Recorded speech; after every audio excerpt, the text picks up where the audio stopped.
everybody to the Pilgrim. We're delighted to be able to take you into a site containing the oldest, most convincing evidence for life on Earth in rocks that are 3.5 billion years old. It's a great opportunity to come and see what you might be looking for on Mars. We can see rippled sediment, beautiful ripples here, continuing along, and it comes up to the edge and it pinches out against the side of the stromatolite and then continues over here on the other side. Beautiful. So what we're looking at here in Western Australia are what are known as stromatolites.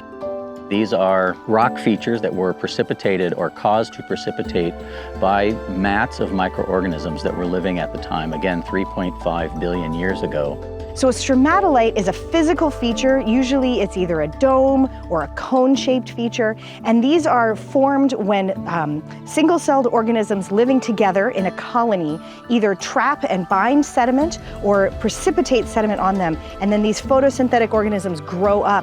And so you see these layers that repeat in that shape. Sometimes they branch, sometimes they grow, sometimes they shrink. But what it is evidence of a colony of life from the earliest evolution of life, the earliest fossils that we have. And these organisms then had their presence here on Earth captured and preserved in the rock record for all of this time.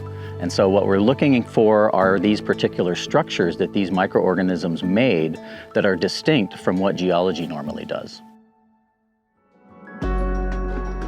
So the greatest thing about Australia is that it has some of the oldest rocks and some of the best preserved rocks for all different time periods in Earth's history. And it's important for us to come here because what we're looking for here is the oldest convincing evidence of life on Earth. And in our search for evidence of life on other planets beyond Earth, especially Mars, it's important to understand how difficult it is to convince people of what we're seeing here on Earth as being evidence of life from 3.5 billion years ago. And if we're looking for something similar on Mars, it's a much more challenging prospect. So in order for us to find a biosignature, there are actually 5 stages that have to happen, and all of them have to happen and in this particular order. The first is life has to exist. The second is life has to create some kind of a fossil that we can recognize and we can see as unique enough to be indicative that there was something going on there. Third, that fossil has to be preserved immediately or very soon after it's formed. The fourth step is that preservation has to continue for a long period of time. And then finally, we have to find it. So it either has to be eroded or it has to be somewhere where we can look at a rock and recognize that there's a fossil.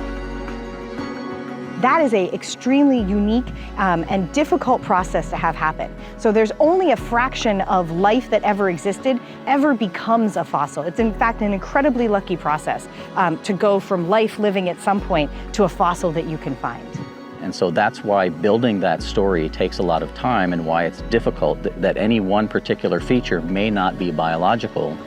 But when you combine all of these things together, that is what convinces people that what we're actually looking at is evidence of 3.5 billion-year-old life on this planet. So trying to do this here on Earth is difficult enough, and then trying to do it from 100 million miles away with rovers that have cameras and you have to send signals that take a really long time to go back and forth, even more challenging.